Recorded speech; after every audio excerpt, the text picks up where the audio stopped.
అనుకున్నది చేసుకుంటూ వచ్చినట్టే నాకు ఇక్కడ కనిపించింది. ఎక్కడైనా అనుకున్నది కాకుండా పోయిందా? ఏదైనా ఫెయిల్ అయ్యారా? ఏదైనా అనుకున్నది సాధించలేకపోయారా? లేదండి, నేను చిన్నదో ఇప్పుడు పెద్దదో ఎప్పుడు నాకు failure is something, no, I don't see anything as a failure. I see it as a lesson. Okay. నా ఫెయిల్యూర్గా నేను ఏది తీసుకోలేదు. బికాజ్ అందరూ మీరు పర్ఫెక్ట్ కాదు, నేను పర్ఫెక్ట్ కాదు, ఊర్లో ఎవ్వరూ పర్ఫెక్ట్ కాదు, దేవుడు కూడా పర్ఫెక్ట్ కాదు. సో ఐ ఫీల్ అందరికీ లెర్నింగ్ ఎక్స్పీరియన్సే. ఏదో ఒకటి ఇప్పుడు నేను ఇది పడేయాలని పడేయను, చేయి జారుంటుంది.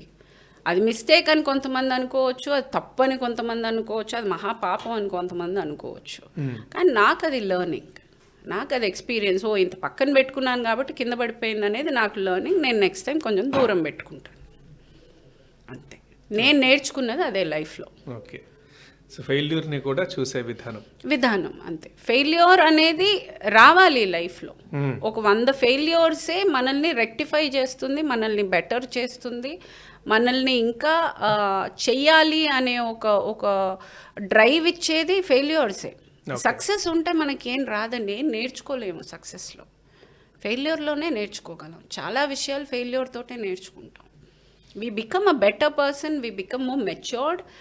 ఆ విజ్డమ్ అనేది ఒక మనిషికి రావాలి అంటే ఫెయిల్యూర్సే. ఓకే.